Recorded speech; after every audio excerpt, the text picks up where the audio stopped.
Coming, everybody. We're really excited to have you all here and to announce plans for this year's Gift of Life Marathon. You all know already, we're going for the national record here in Rutland in a community of 16,000. Over the last 3 or 4 years, the question that we have gotten more than any other question is, how does a community like the size of Rutland even be in a conversation about a national record? How is a community this size even able to compete at all with Boston or Manchester or any large city and be in that conversation about setting the national record? And to me, it's really simple. How we got here is all about the spirit of this community. You see it every day. Walk down the street, you see people helping each other here in ways that you don't see everywhere else. You see organizations come together in ways that you do not see in a lot of places. And this past weekend, I was part of Dancing with the Rutland Stars, and there are, I think, about half the cast here right now. You got to pay to see the moves, so. But the reason I mention that is the group of people who were involved in that. There were 6 of us who were completely neophytes to dancing and 6 professionals.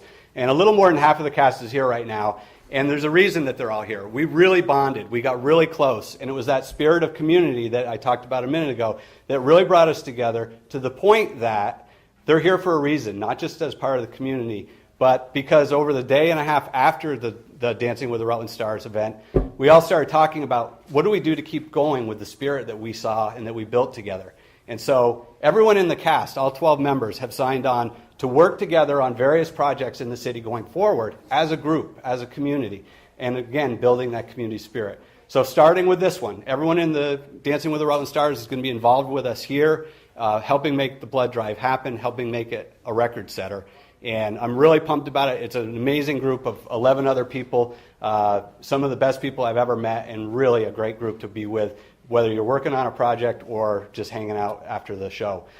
So we're pumped about that. That kind of spirit is what got us to where we are and what's going to get us to the national record. Beyond that, we have a bunch of things that we're going to do differently this year. We've added a lot of new wrinkles to give us that little extra oomph to get from 1,955 pints to a national record of 1,969 pints. And Terry's going to lay out that stuff. Okay. Double red blood cells are back. That means that if you give 1 pint, it counts as 2.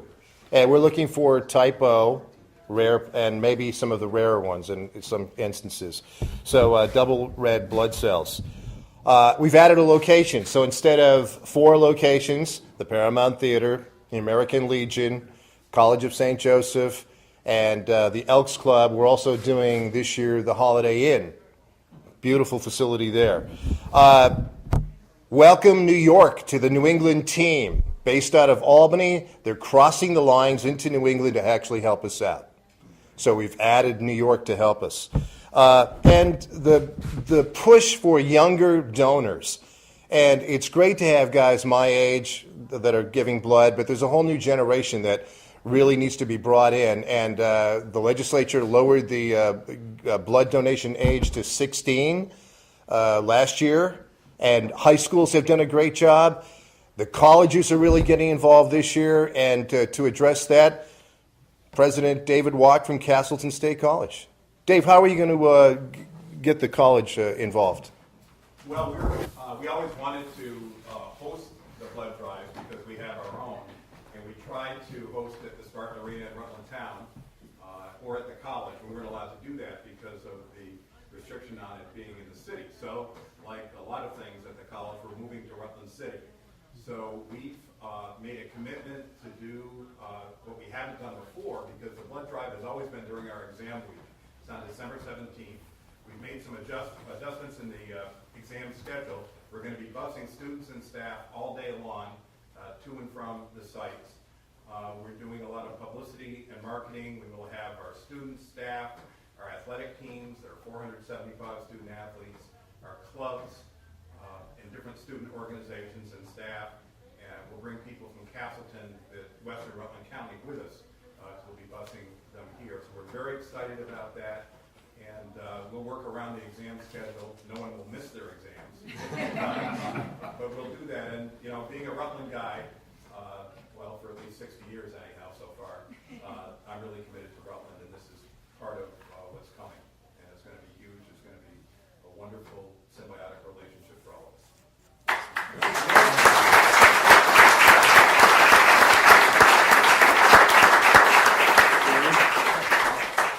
Okay, to build on that, you're going to be seeing a lot of these around the community over the next several months. Please, when you leave today, take the small ones, take them to your place of work, take them home, get the information out, because I tell you, last year, I know I heard countless times, oh, I didn't make it down. You guys missed by 14. You know, I had a lot more than 14 people tell me they weren't able to make it last year for a host of reasons. And frankly, that's not an acceptable excuse this year. And we're going to need all y'all's help. Anyone that's listening to this on the news, anyone that hears about it on the radio, anybody that reads about it in the newspaper, we need to get the word out, and we just need to beat each other up to make sure we get down here on December 17th. 17th. It's not in the 20s this year. Okay, well, that should help us out as well. But, you know, it will be a full community effort, and eat lots of raisins. Tell everybody eat lots of raisins. We don't want anybody having to walk out because their blood numbers aren't up before they get that pint pumped out. So, Steve. Thanks, Chris. So the drive, today is officially the first day you can sign up. So when you go back to your place of business or your home, 1-800-RED Cross, you can make an appointment right now at any of 4 locations. The location appointments for the Holiday Inn won't start until the 22nd of this month, but you can make an appointment for any of the other 4 sites by calling 800-RED Cross or by going to redcrossblood.org. You also can find information about the drive on the Gift of Life Marathon website, which is giftoflifemarathon.com. And there's also a new Gift of Life Marathon Facebook page. We'd love to have you friend us, spread the word from that, share the information with everyone in your social networks. As I said at the beginning, this is all about the spirit of this community, and it's going to take the community to make this thing happen. It's not about the 3 of us up here or any individuals. It's about this community making this drive a success and bringing it home once and for all for Rutland. Think about it, what that would mean. A national record in this little community would be something that we can be proud of forever, and that really, I think, will rally the community around it once again. So that's it for us. Unless you have questions, we'd be happy to answer any questions that anyone might have. And we do urge you all to get involved in any way that you can. Can you talk a bit about how the double red cell thingies work? Sure. Double red cell is a system where essentially they take 2 pints of blood out of your body, they run it through a machine, and they only keep the red blood cells, and they pump the other stuff back into you. It counts as 2 units, though. It takes longer. They typically want to use people who have the universal donor for that, and the Red Cross will be directly trying to recruit donors for that specific type of donation. Those will be available at 3 different sites this year. The College of St. Joe's, the Holiday Inn, and I believe the Elks Club. That should give us a boost. In the past, we haven't done it for a couple of reasons. We did try it a few years ago, and the building that we were using was an old building like this, and frankly, its internal wiring just couldn't handle the load. And so we've done a lot of work with the Red Cross to test, to make sure that the buildings that they're using this equipment in will be able to be managed, and they're very confident. To put that in perspective, for every 10 people who do it, you get 20 pints of blood. So it's a real significant increase. And as I think the Herald pointed out a couple of times after last year when we didn't set the record, Manchester, New Hampshire did use double red cells when they set the record. So we're now on an even playing field for the first time. How many volunteers altogether with the Red Cross people out of Albany? We typically have had a little over 200 plus or minus volunteers. We're still working on exactly how many we'll need. It will be an increase because of the 5th site. And it'll be an increase in the number of staff as well. The Red Cross, like a lot of big organizations, have very distinct service territories that they operate within. And New York, even though it's right there, is in a completely different unit than the New England group.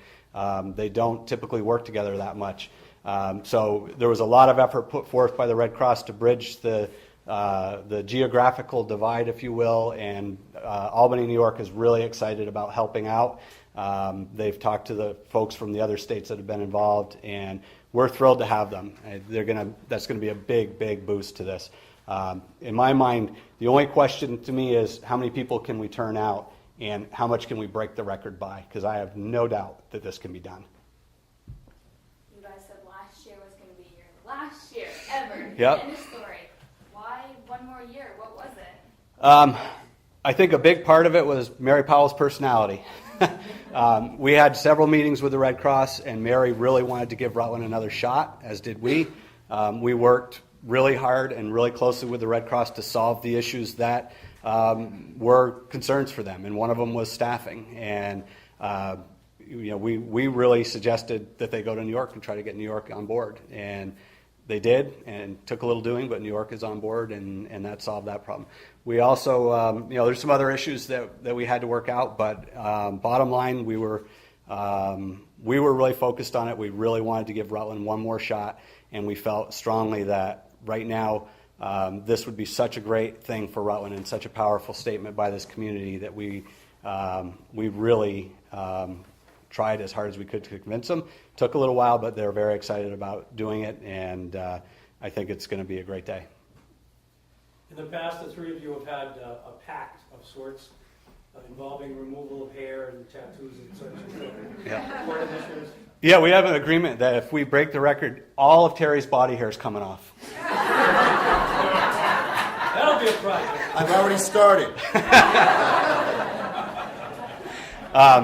In all seriousness, we have all agreed that we would get a Red Cross tattoo of some kind if we break the record. I think it's kind of funny that comes up every year. I don't know why anyone cares if I have a Red Cross tattoo or not, but if that helps, great. To respond to your question about why do this again? Why do this again when we said it was the last year? I think the whole city was shocked. The whole state was shocked. I think New England was shocked when we didn't do it. And when we found out it was only 14, it's like, wow, we were there. And if it wasn't for illness or maybe iron count or people got turned away, we had the people to break the record without the double red blood cell. So think about that. We all know, everybody in this room knows how great this town is. So why shouldn't we do this? This is the last one because this will be the one that breaks the record. We won't have to do it again. This is it.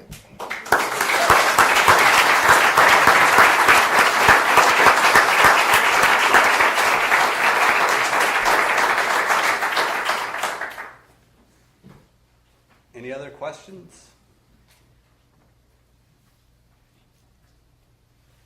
All right. Get out there on Facebook. Talk to your Red Cross. Let's make it happen. Thank you.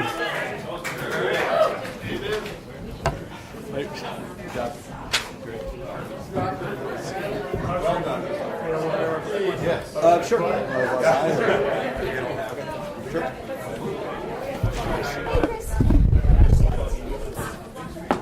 Terry will probably want it on his website.